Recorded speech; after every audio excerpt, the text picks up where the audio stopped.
In the pulsating heart of Medellín, under the watchful gaze of the Andes, the city's rhythm shifted with the arrival of a new dawn. The year was 1985, and the air was thick with an unspoken tension, a silent symphony of anticipation and dread. The city, once a haven for poets and artists, had transformed into something else entirely, the cocaine capital of the world. The sun cast long, dancing shadows across the cobblestone streets, as if the very light was hesitant to reveal the secrets hidden within the city's embrace. The scent of freshly brewed coffee and sweet arepas mingled with an undercurrent of something more sinister, the faint, lingering aroma of chemicals, a telltale sign of the industry that had taken root and spread like a malignant tumor. In the plush, air-conditioned offices of the Hacienda Nápoles, Pablo Escobar, the self-proclaimed king of cocaine, was putting the finishing touches on a deal that would secure his empire's dominance. His eyes, cold and calculating, scanned the documents before him, his mind already racing ahead to the next move in this deadly game of chess. But we're getting ahead of ourselves. To truly understand how Medellín became the cocaine capital, we must rewind, peel back the layers, and delve into the events that led to this moment. For Escobar's rise to power was not an overnight phenomenon, but a slow, insidious creep, a story that began not in the opulence of his ranch, but in the grimy, desperate streets of the city. So, let's journey back to 1976, when the first tendrils of the cocaine trade began to take root in Medellín. The city was a far cry from the narco-paradise it would become. It was a place of stark contrasts, where the wealthy lived in gated communities, while the poor struggled in the squalid slums that clung to the hillsides like a stain. In the heart of these slums, a young Pablo Escobar was making a name for himself. He was no ordinary criminal, no mere thug or thief. He was a visionary, a man with a keen eye for opportunity, and he saw in cocaine the chance to rewrite his own story, and that of his city. Escobar was not alone in his ambition. Around him, a cast of characters was gathering, each with their own dreams of power and wealth. There was Carlos Leder, the charismatic smuggler who would become Escobar's right-hand man, and the Ochoa Vasquez brothers, a trio of ruthless entrepreneurs who would help lay the foundation for the cocaine trade. But for now, let's focus on Escobar. He was not yet the king of cocaine, but a young man with a dream that would soon become a nightmare for the world. In the grimy back rooms of Medellín, the first tentative steps were being taken. Cocaine, once a niche product, was about to go mainstream. The stage was set, the players were gathering, and the city was poised on the brink of a transformation that would echo through history. But how did we get here? How did a city once known for its poetry and beauty become synonymous with violence and drugs? The answer lies in the choices made by men like Escobar, in the deals struck in the shadows, and in the insatiable appetite of a world hungry for a new high. As the sun rose over Medellín in 1985, casting its golden light over the city, it was impossible to see the future. But the past was clear as day, a trail of blood and betrayal that led straight to the heart of the cocaine capital. And at the center of it all stood Pablo Escobar, a king in his kingdom, ready to make his next move. But for now, let's leave Escobar in his office, the deal signed, the plans made. Let's leave Medellín in the grip of dawn, the city stirring, the day about to begin. For our story is not yet over. There are more players to meet, more deals to be made, more blood to be spilled. This is just the beginning. The real story, the story of how Medellín became the cocaine capital, is about to unfold. As the sun climbed higher in the sky, Medellín began to wake, its streets filling with the hum of life. But beneath the surface, another world stirred, one of shadows and secrets, where the first tendrils of the cocaine trade were taking root. Pablo Escobar was not the only one with ambition. The city was teeming with men like him, each seeking to carve out their own piece of the pie. In the posh neighborhoods of El Poblado, Carlos Leder was making a name for himself. A charismatic smuggler with a penchant for flashy cars and even flashier suits. He was a natural-born salesman, his silver tongue as sharp as the knives he kept hidden in his belt. He saw the potential in cocaine, saw it as the key to unlocking a new world of wealth and power. He began to make connections, to forge alliances, to lay the groundwork for what would become the Medellín cartel. Meanwhile, in the quiet town of Envigado, the Ochoa Vázquez brothers were busy building their own empire. Jorge Luis, Juan David, and Francisco were not like Escobar or Letter. They were quiet, unassuming men, their ruthlessness hidden behind a veil of respectability. They were businessmen, pure and simple, and they saw in cocaine a product to be refined, packaged, and sold. They began to set up labs, to cultivate contacts, to establish a network that would stretch from the streets of Medellín to the far corners of the globe. But for every man like Letter or the Ochoas, there were 100 others, each vying for a piece of the action. The city was a powder keg, ready to explode, and it was only a matter of time before the first spark was struck. That spark came in the form of a man named Fabio Ochoa Restrepo. A wealthy businessman with political connections, Ochoa was a power broker in Medellín, a man who could make or break careers with a single word. He saw the potential in cocaine, but he also saw the chaos it was causing. He decided to take matters into his own hands, to bring order to the chaos by creating a council, a group of powerful men who would oversee the cocaine trade, ensure its smooth operation, and prevent it from spiraling out of control. The first meeting of this council was held in a secret location, a grand mansion hidden behind high walls and guarded by armed men. Pablo Escobar was there, his eyes cold and calculating as he listened to Ochoa outline his vision. Carlos Letter was there too, his smile wide, his laughter booming as he joked with the other men. The Ochoa Vázquez brothers were present, their faces impassive as they listened, their minds already racing ahead, planning, scheming. But not everyone was happy with Ochoa's plan. A man named José Rodríguez Gacha, a brutal and ruthless criminal with a reputation for violence, saw the council as a threat to his own power. He refused to join, instead choosing to go it alone, to carve out his own territory and defend it with blood and fire. The stage was set for conflict, for a battle that would shake the very foundations of Medellín. The council, with Escobar and Letter at its head, began to consolidate power, to push out the smaller players, to bring order to the chaos. But Gacha was not so easily defeated. He fought back, his violence escalating, his attacks growing bolder, more brutal. In the streets of Medellín, the war was brutal and relentless.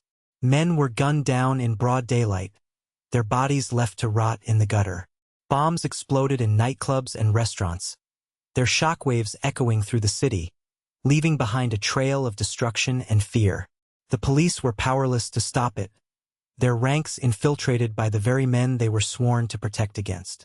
Pablo Escobar watched it all from his office, his eyes cold, his mind calculating. He saw the violence, saw the chaos, and he knew that he had to act. He began to use his influence, his power, to bring an end to the bloodshed. He called for a meeting with Gacha, a truce, a chance to end the war. The meeting was held in a neutral location, a small, nondescript house on the outskirts of the city.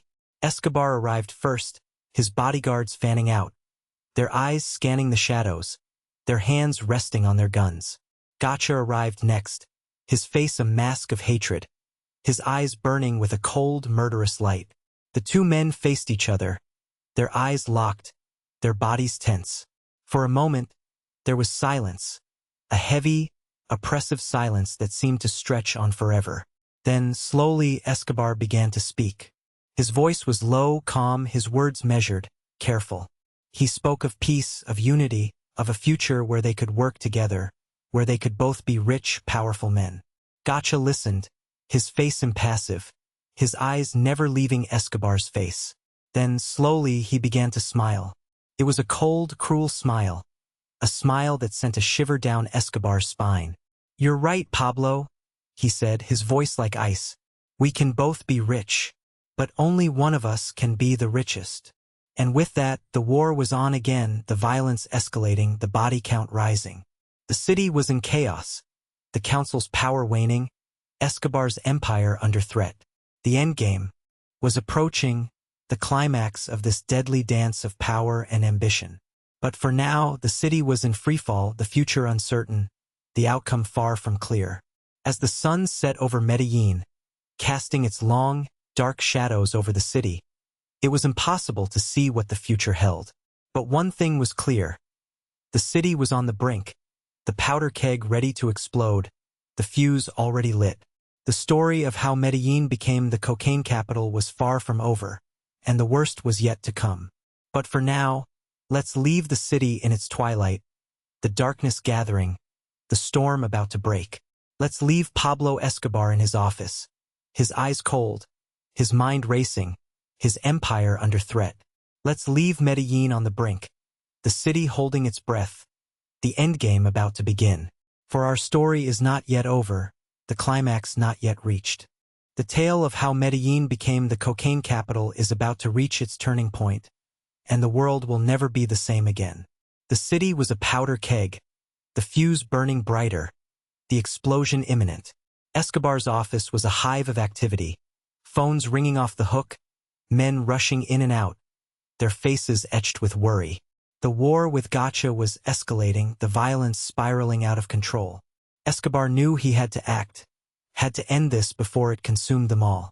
He picked up the phone, his mind made up. He dialed a number he knew by heart, a number he had never thought he would use. It rang once, twice, 3 times. Then, a voice, cold, hard. Yes, Pablo. Escobar took a deep breath. Carlos, it's time to end this. We need to meet.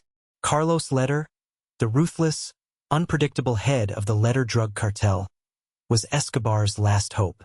If anyone could reason with Gacha, it was Letter. The 3 of them had started this together, and Escobar was determined to end it the same way. The meeting was set for the next day, in a safe house on the outskirts of the city. Escobar arrived first, his heart pounding in his chest, his mind racing. He was taking a risk, a big one, but he had no choice. He had to end this war, had to save his empire, had to save Medellín. Gacha arrived next, his face a mask of hatred, his eyes burning with a cold, murderous light. Letter followed, his eyes scanning the room, his hand resting on his gun. The 3 men faced each other, the tension in the room palpable, the air thick with the scent of sweat and fear. Escobar spoke first, his voice steady, calm. We've let this go on too long, my friends. It's time to end it. Gacha scoffed. End it? You mean you want me to back down, Pablo? You want me to let you keep your throne while I'm left with the crumbs? Letter watched them, his eyes cold, calculating. He knew the power dynamics, knew the history, knew the only way to end this was to take control. Gacha's right, Pablo, he said, his voice like ice. But it doesn't have to be this way. We can all be rich, all be powerful. We can divide the city, divide the profits. We can rule together. Escobar nodded, his eyes never leaving Gacha's face. Letter's right. We can end this, Gacha. We can rule Medellín together. Gacha hesitated, his eyes flicking between Escobar and Letter. Then, slowly, he began to smile. It was a cold, cruel smile, a smile that sent a shiver down Escobar's spine. All right, Pablo, we'll rule together. But if you ever cross me again, if you ever try to betray me, I will kill you. Do you understand? Escobar nodded, a smile spreading across his face. The war was over, the city saved. He had won. I understand, Gacha. We're partners now. The room was filled with a sense of relief, a sense of triumph. The 3 men shook hands, their eyes meeting, their futures intertwined.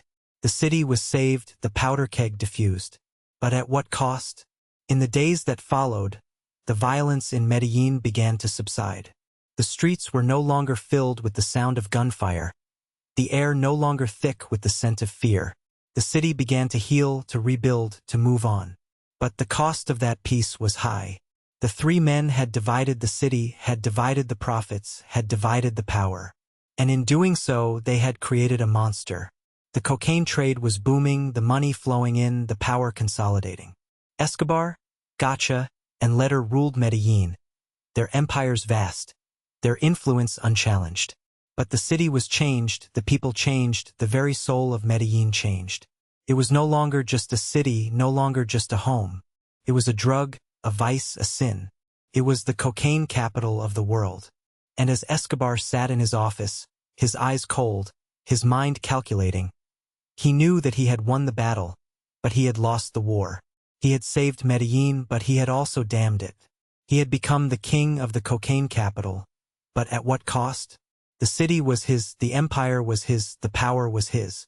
But the future was uncertain, the future was unknown, the future was a question mark. And so, as the sun set over Medellín, casting its long, dark shadows over the city, Pablo Escobar looked out over his kingdom, his eyes filled with a mix of triumph and regret. He had won, but at what cost? The city was his, but was it worth it? The future was uncertain, but one thing was clear. The tale of how Medellín became the cocaine capital was far from over, and the story of Pablo Escobar was only just beginning. But for now, let's leave the city in its twilight, the darkness gathering, the storm weathered. Let's leave Pablo Escobar in his office, his eyes cold, his mind racing, his empire vast. Let's leave Medellín on the brink, the city healed, the future uncertain. Let's leave the story here, the climax reached, the resolution made. For the tale of how Medellín became the cocaine capital is a story of power and ambition, of triumph and regret, of a city lost and a man found. And as the sun sets over Medellín, we are left with one question, one thought, one haunting image. Was it all worth it? And what, in the end, did Pablo Escobar truly win?